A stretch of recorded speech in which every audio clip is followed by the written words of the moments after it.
Seigneur, mon cœur est agité. Pose ta main, viens le calmer. Mes pensées m'emmènent trop loin, faire des peurs qui ne viennent de rien. Mais toi, tu me rappelles doucement que tu règnes infiniment. Tu murmures, je suis là.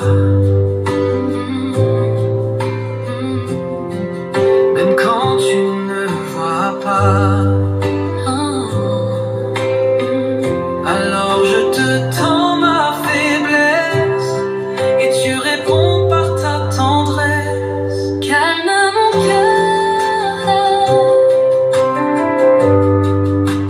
avec ton amour, Seigneur. Fais taire le bruit intérieur par ta douce lueur. Calme mon cœur. Dans ton souffle je me tiens, plus fort, plus serein.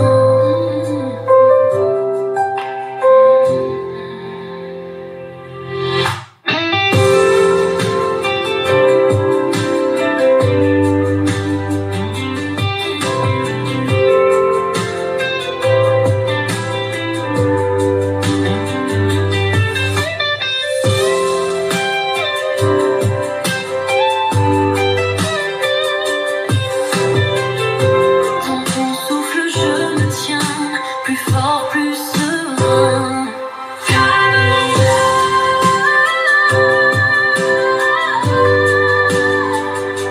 Avec ton amour,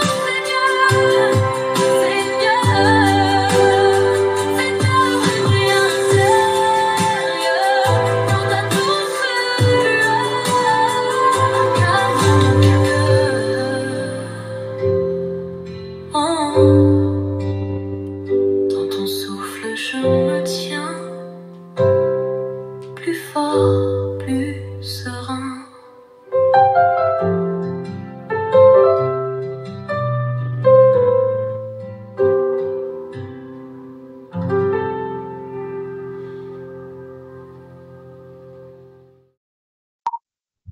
Shalom, shalom, bien-aimés. Nous sommes toujours dans le cadre de notre émission, la dévotion devant le trône, sur notre chaîne de télévision numérique, Robot Ministry TV, Genèse 26, verset 22. Bien-aimés, avant de commencer, j'aimerais que nous puissions d'abord nous incliner devant la sainte présence de notre Dieu. Voilà, avant de commencer notre thème que nous voulons traiter encore aujourd'hui, nous allons nous incliner devant la face de l'Éternel notre Dieu pour lui rendre grâce. Père, je te dis encore merci. Toi, le maître du temps et des circonstances, toi qui as permis encore, Éternel notre Dieu, que nous puissions encore, Éternel Papa, parler de ta part. Je te bénis encore, Père de gloire, pour la grâce, Éternel notre Dieu, que tu as mis aussi à tes enfants qui écouteront, Seigneur, ces messages. Papa, j'invite le Saint-Esprit qui soit au centre de tout ce que nous allons parler encore aujourd'hui dans ce programme. Je remets, Seigneur Papa, un homme, une femme, un frère, une sœur qui écoutera ces messages, Seigneur Papa, en tes mains. Touche son cœur, Éternel notre Dieu, afin que ces messages, Seigneur de gloire, lui fassent du bien. Je m'abandonne entre tes mains. Je remets ma bouche, Seigneur Papa, à toi, Éternel notre Dieu. Permets que ce qui sortira de ma bouche soit réellement ta parole, Éternel notre Dieu. Oui, Seigneur, je trempe ce moment dans le sang qui avait coulé sur la croix de Golgotha et je lève l'étendard de la croix de Jésus-Christ, la croix de la victoire. Et je chasse tout esprit qui ne confesse pas le nom de Jésus-Christ dans ces lieux, dans ces moments, au nom puissant de Jésus-Christ, notre Seigneur. Amen. Bien-aimés, ce soir, ou bien aujourd'hui, nous voulons traiter un thème important. Voilà, le thème de notre message. Je voulais parler sur les 3 dimensions de la foi. Voilà, les 3 dimensions de la foi en Dieu. 3 dimensions de la foi en Dieu. Voilà, bien-aimés,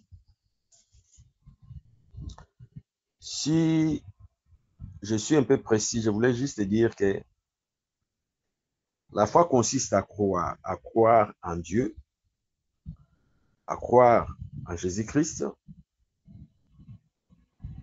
qui est le Dieu invisible. Voilà. Jésus-Christ est le Dieu invisible que nous ne voyons pas. Notre Dieu est invisible et notre Dieu existe dans les spirituels. D'ailleurs, tout ce que nous voulons avoir auprès de l'Éternel, notre Dieu, bien aimé, ces choses-là sont toujours dans les spirituels. Dans l'esprit. Tout ce que nous voulons, tout ce que nous chercherons à posséder devant Dieu, ces choses-là commencent toujours dans les spirituels. Même si Dieu peut nous donner des choses qui vont se matérialiser, mais c'est que nous devons savoir que ces choses-là commencent toujours dans l'esprit ou dans les spirituels, je voulais dire. Et les mécanismes qui permettent que nous puissions atteindre Dieu, les mécanismes qui permettent que nous puissions nous approcher de Dieu, les mécanismes qui permettent que nous puissions obtenir des choses de la part de Dieu, c'est bien aimé, c'est d'abord la foi. La foi, voilà. C'est la foi. Tout ce que nous pouvons obtenir auprès de notre Dieu, bien aimé, c'est la foi. Le salut, il faut avoir la foi. Pour obtenir le salut, il faut avoir la foi. Pour obtenir les biens que nous cherchons, la guérison, tout ce que nous pouvons demander à Dieu, c'est avoir la foi. Et je dis que, bien aimé, la foi, c'est la monnaie du ciel. Oui, c'est la monnaie du ciel.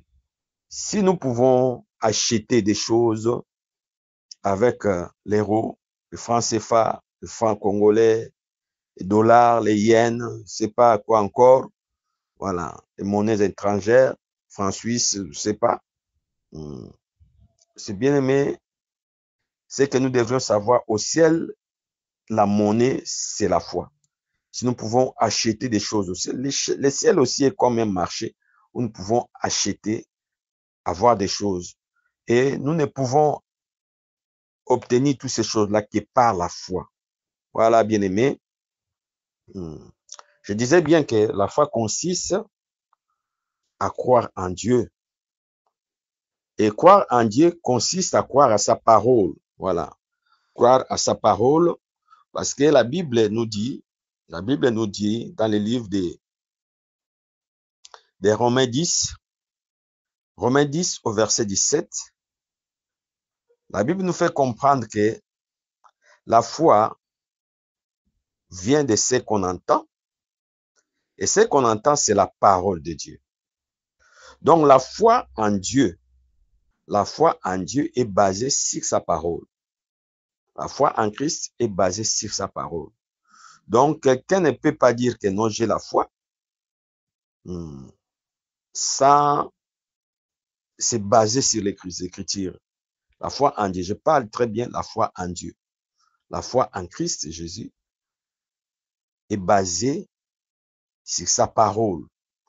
C'est dans sa parole que nous pouvons avoir la foi. Oui, s'accrocher à la foi, aux promesses de Dieu. Voilà, bien aimé. Je disais que nous voulons parler sur les 3 dimensions de la foi. Les 3 dimensions de la foi. Bien aimé, la première dimension de la foi que nous voulons traiter, c'est la foi qui nous fait vivre. La foi qui nous fait vivre. Voilà. La foi qui nous fait vivre est la première dimension de la foi. La foi qui nous fait vivre, c'est quoi? C'est la foi qui fait de nous des enfants de Dieu. Voilà. Et si je parle de la foi qui nous fait vivre, c'est que nous devrions savoir que non, pour Dieu, ceux qui ne croient pas en Dieu, ceux qui ne sont pas en Dieu, ceux qui ne sont pas en Christ Jésus, bien aimés, ces personnes-là sont considérées comme étant des morts. Dieu les considère comme étant des morts. Bien qu'ils sont vivants, bien qu'ils peuvent marcher, bien qu'ils peuvent faire la bouche, bien qu'ils peuvent jouer au l'orgueil, mais Dieu considère toutes ces personnes-là comme étant des personnes mortes. Voilà, des personnes mortes. C'est la raison pour laquelle Jésus-Christ, dans le livre de Jean, chapitre 5, au verset 24, nous signifie que non, ceux qui croient en moi passeront de la mort à la vie. Voilà. Jean 5, verset 24, nous signifie bien que c'est Christ lui-même qui le dit, ceux qui croient en moi passeront de la mort à la vie. Donc pour Dieu, ceux qui sont debout, qui marchent sans lui, sans Dieu, sans Jésus-Christ, sont comme des morts. Mais quand ils vont croire en Christ, quand ils vont croire en Jésus-Christ, c'est là où ils doivent vivre. Voilà. Donc croire, c'est faire la, donc avoir la foi, donc exerce la foi. Tu crois en Jésus-Christ comme ton sauveur, comme ton Seigneur et ton sauveur, c'est là où tu auras la vie, ou c'est là où tu seras sauvé. Voilà. Donc, c'est pourquoi j'appelle ça la foi qui nous fait vivre. De se croire en Christ et donner sa vie à Jésus-Christ, avoir la foi. Parce que tout se passe dans la foi. Je disais que tout se passe dans la foi. Les choses spirituelles se passent dans la foi. Je crois réellement que Christ est mort pour moi. Je crois réellement qu'il a versé son sang pour moi et qu'il est le sauveur de l'humanité. Il est venu nous sauver par sa mort. Donc là, moi, je vis. J'ai la vie en Christ.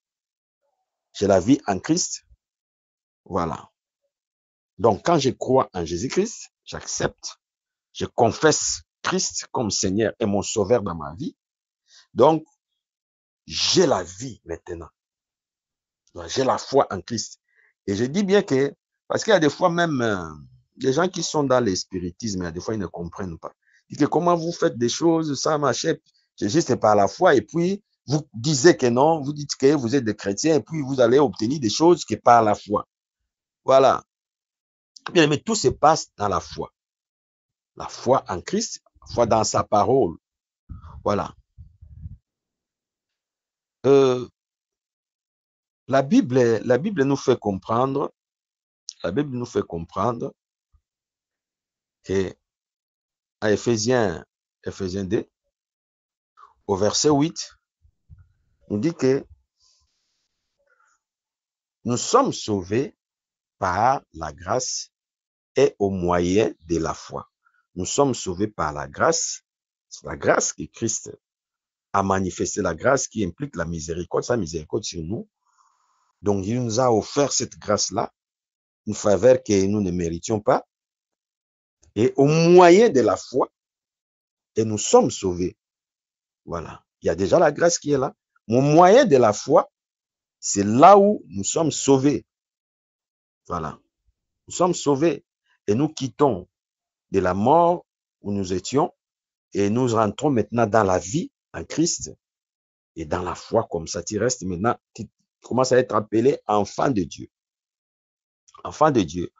Où la Bible aussi nous fait comprendre dans le livre des Actes des Apôtres, Actes des Apôtres, chapitre 2, Actes des Apôtres, chapitre 2, au verset 37 et 38. Ça, c'est l'histoire l'histoire de Pierre, par sa première prédication. Quand il a prêché la parole, il y a eu des personnes, des hommes et des femmes qui étaient touchés, voilà, ces jours-là, et ils ont dit à Pierre, frère, que devions-nous faire? Que devons-nous faire? Parce qu'ils ont accepté Jésus-Christ. Et Pierre les a dit, acceptez Jésus-Christ et repentez-vous.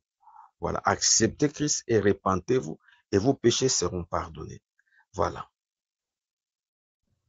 Repentez-vous et acceptez. Donc voilà, bien aimé, quand nous acceptons Jésus-Christ par la foi et nous appliquons la foi, nous repentons, nous rentrons dans la repentance, voilà, et nous sommes sauvés.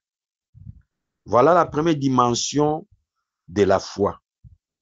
Donc la foi qui nous fait vivre. La foi qui nous fait vivre consiste à croire en Christ sincèrement et une seule fois. Et là, nous sommes sauvés. Bien aimé, la deuxième dimension de la foi, c'est la foi qui nous permet de posséder des choses. La foi qui nous permet de posséder des choses. C'est pourquoi le livre d'Hébreux 11. Hébreux 11 nous a bien signifié. Hébreux 11 au verset 1er. Hébreux 11 au verset 1er nous dit, voilà. Or, la foi est une ferme assurance des choses qu'on espère et une démonstration de celles qu'on ne voit pas. Voilà comment on a défini la foi ici. Mais cette foi, c'est la foi qui consiste à posséder des choses. Voilà, qui consiste à posséder des choses. Ici, livre d'Hébreux nous fait comprendre que la foi est une ferme assurance. Avoir l'assurance sur des choses qu'on espère et qui démontrent que tu as pendant que tu n'as rien en tes mains. Voilà. Pendant que tu n'as rien en tes mains. C'est la foi qui consiste à posséder des choses. La deuxième dimension de foi. La foi. Voilà. Je voulais dire à une personne, cette foi,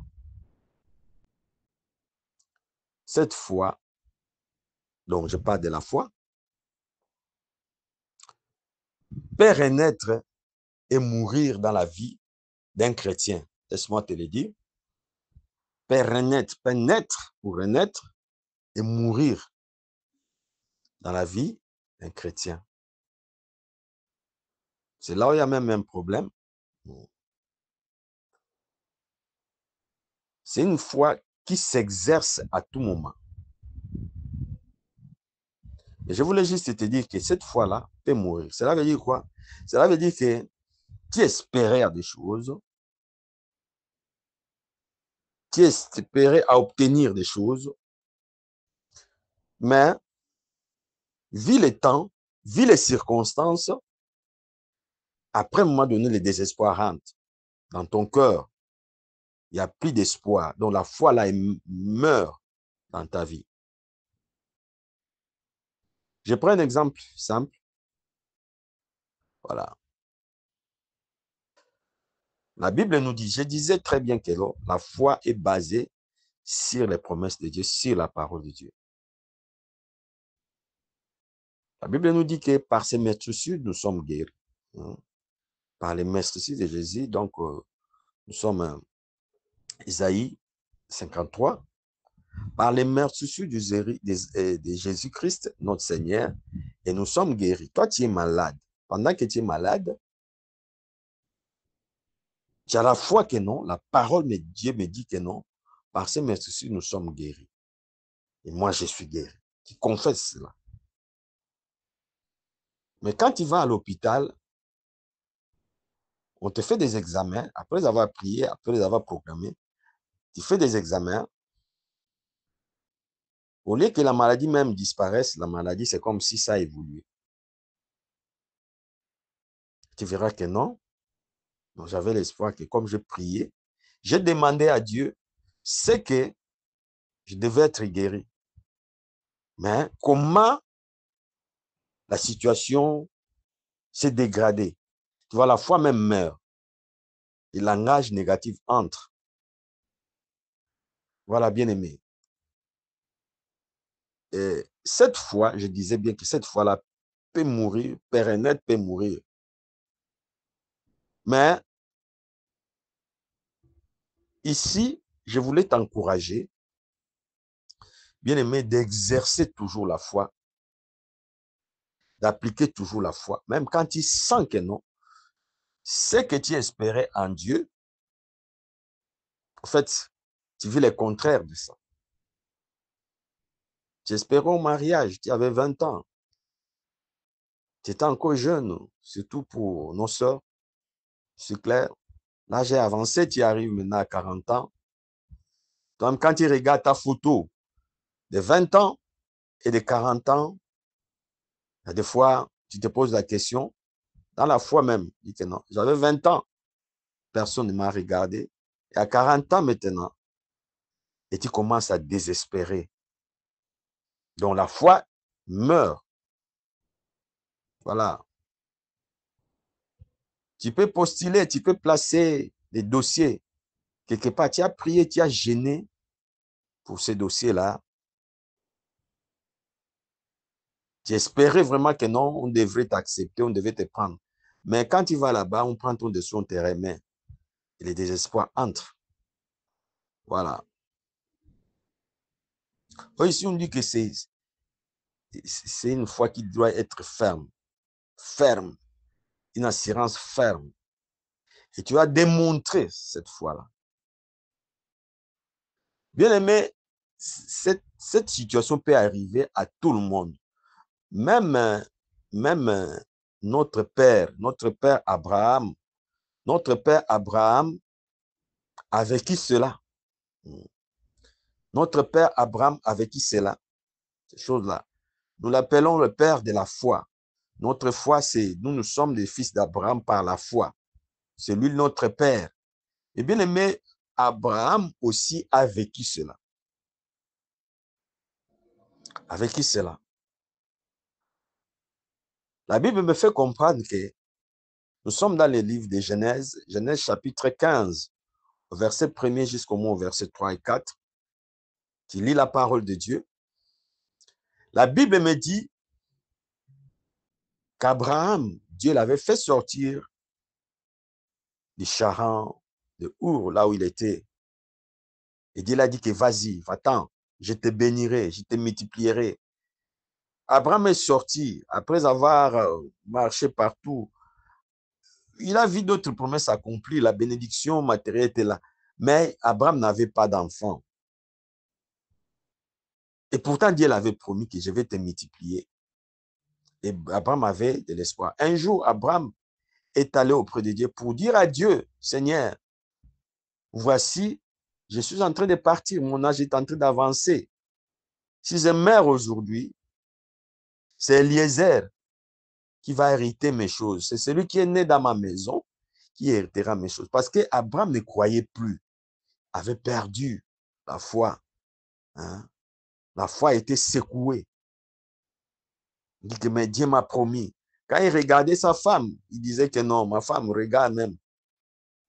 Quand on était sorti là, on avait quand même l'espoir. Mais maintenant, hein, il a dit ça à Dieu. Pourquoi? Parce que la foi a eu un coup. Cette foi-là prend des fois un coup. Prend un coup.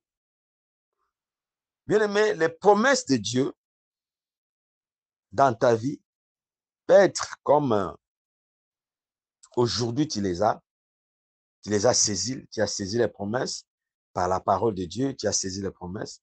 Mais quand tu rentres dans la réalité, tu sens que les choses même qui te sont promises deviennent plus loin, s'éloignent même de toi. Voilà, s'éloignent de toi. Mais la Bible nous dit que non, nous devons exercer la foi. Bien aimé, la foi ne tient pas compte de tes calculs. Voilà. Ne tient pas compte de tes calculs. La foi ne tient pas compte de tes calculs. Voilà. Que tu vas commencer à calculer, tu vas commencer à résoudre. Non. La foi ne tient pas compte de tes calculs. La foi ne tient pas compte de tes nombres des années que là où tu avais échoué. Exerce seulement la foi. Crois seulement. Hein? La Bible dit que non. Un jour, Jésus-Christ était devant Jairus. Pendant que sa fille était malade, il est venu demander les secours auprès de Jésus. Et les gens sont venus encore lui dire que mais laisse Jésus-Christ, laisse le Seigneur tranquille, laisse le maître tranquille, parce que ta fille est déjà morte. Mais Jésus a dit à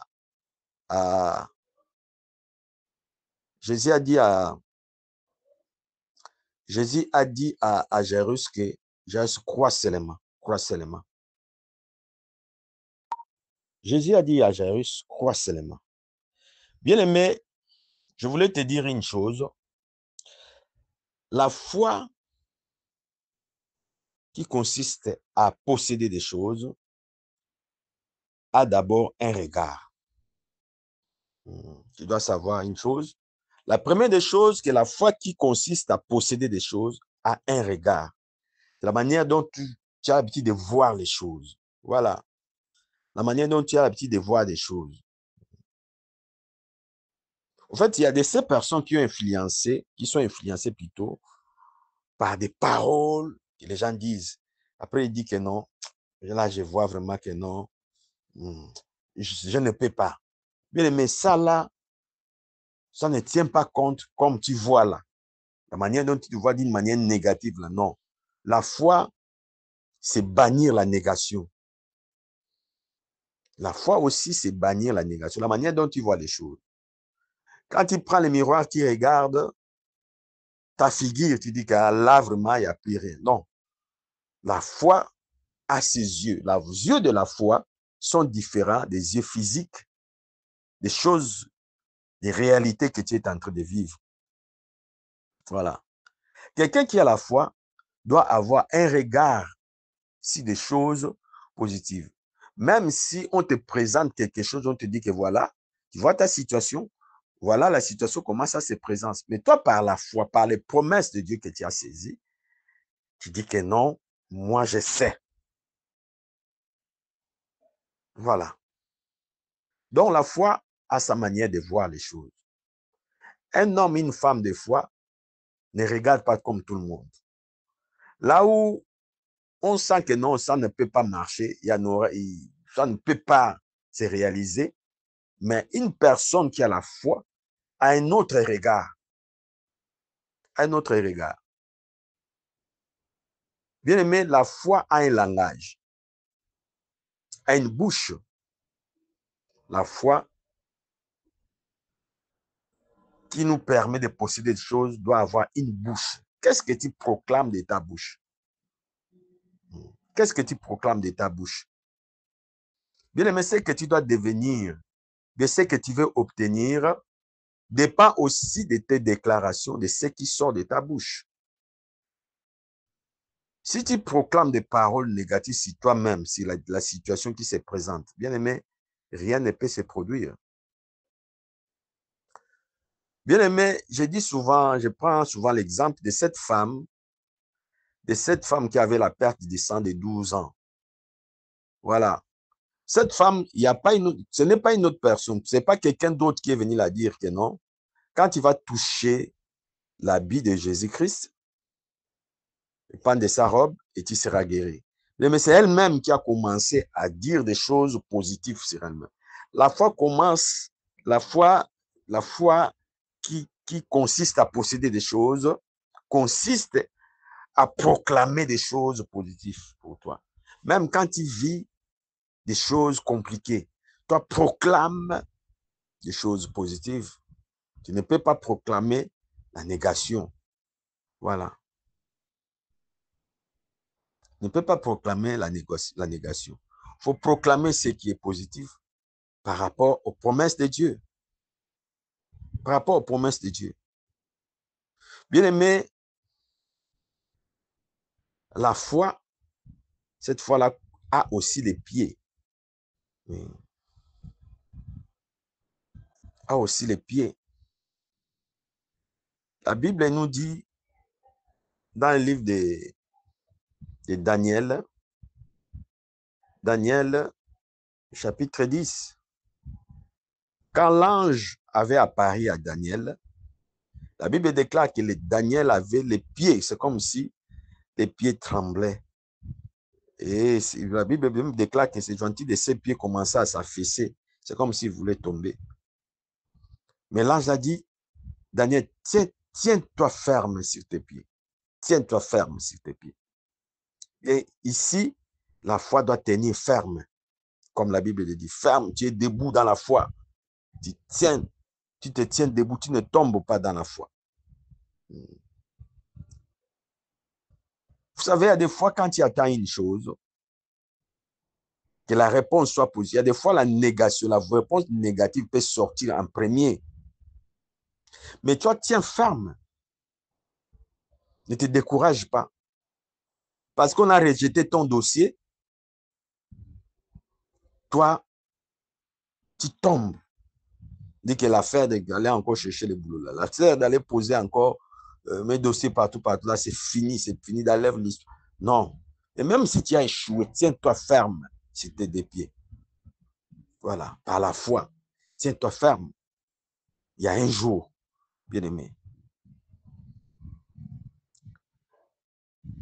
Donc, cette fois-là, la foi que je suis en train de posséder des choses, bien-aimé, quand tu sens que la chose est en train de mourir, bien-aimé, réveille-toi, commence à proclamer la parole, commence à rappeler à Dieu. Parce que notre source, là où nous puissions la force dans notre foi, là, c'est dans les promesses de Dieu.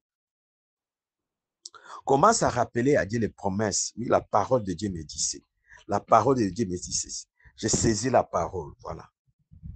Cette fois-là est comme quelqu'un, vous savez, il y a des fois, la chose que tu as demandé à Dieu peut commencer à renaître, pousser en toi, sans que toi, tu ne commences à le voir.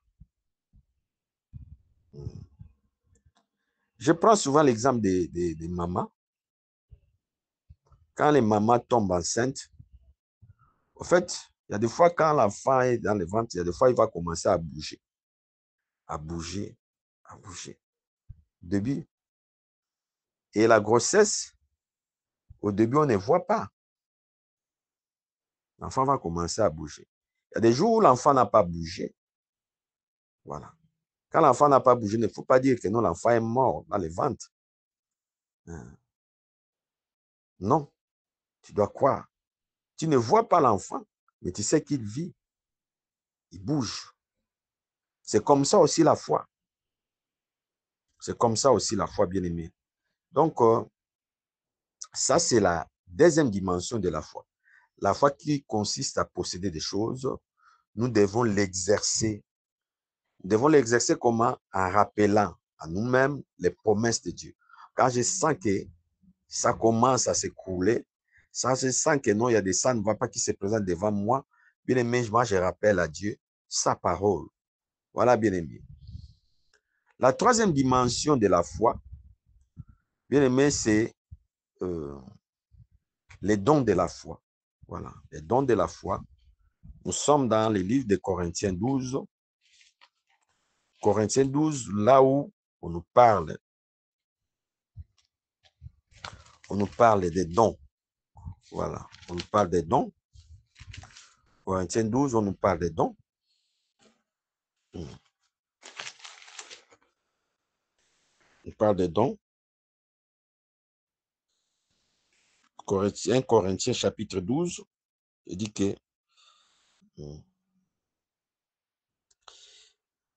au verset 4, il dit quoi? Il y a diversité des dons, mais le même esprit, diversité des ministères, mais le même Seigneur, diversité d'opérations, mais le même Dieu qui opère tout en tous. Or, à chacun, la manifestation de l'esprit est donnée pour l'utilité commune. En effet, Alain a donné par l'esprit une parole de sagesse, et un autre une parole de connaissance selon le même esprit, à un autre la foi. Voilà. À un autre la foi. Au chapitre 9, il dit qu'un autre la foi. Donc, les dons de la foi. Les dons de la foi. Troisième dimension de la foi, c'est les dons de la foi. Les dons de la foi, bien aimé, c'est un don, comme je suis en train de le dire, de l'esprit que Dieu peut donner surtout aux serviteurs de Dieu. Serviteurs de Dieu qui consiste à faire les miracles. Des miracles où les autres ne peuvent pas s'attendre que ça peut se faire. Voilà. Là où tout le monde dit que non, il n'y a rien, celui qui a les dons de la foi, lui, il voit autre chose. Il voit autre chose sur la situation qui se présente. Voilà. Les dons de la foi. Là où les gens sentent que c'est impossible, même quand Dieu est là, même s'il y a les miracles, mais c'est impossible. Là, celui qui a les dons de la foi peut opérer quelque chose et les autres s'étonnent. Voilà. Donc, qui consiste d'abord à croire que notre Dieu ici, même quand tout le monde ne croit pas, mais Dieu ici va agir. Donc, c'est un don ministériel, c'est un don de l'exercice ministériel que Dieu peut donner à quelques hommes de Dieu. Voilà. Qui consiste tout simplement à faire de grandes choses avec Dieu pendant que les autres, peut-être, n'espéraient plus rien. Voilà, bien aimé, la troisième dimension de la foi. Voilà. Donc, j'aimerais t'amener, j'ai voulu t'amener la connaissance sur la foi. Essayer de distinguer ces trois dimensions de la foi. Mais ce qui est plus important pour nous, c'est l'exercice, la foi, parce que nous sommes déjà des enfants de Dieu, nous avons cru en Dieu. Mais ce qui est plus important, c'est l'exercice de la foi, qu'on appelle la deuxième dimension de la foi, qui consiste à l'exercer, voilà, pour posséder ce que nous avons besoin. Pour posséder ce que nous avons besoin. Bien aimé, c'est dans la prière, dans la déclaration de la parole, que nous pouvons obtenir ce que Dieu nous a promis. Voilà. Merci, que Dieu nous bénisse encore, que nous puissions être des hommes et des femmes qui exercent la foi dans tous les domaines de nos vies. Voilà.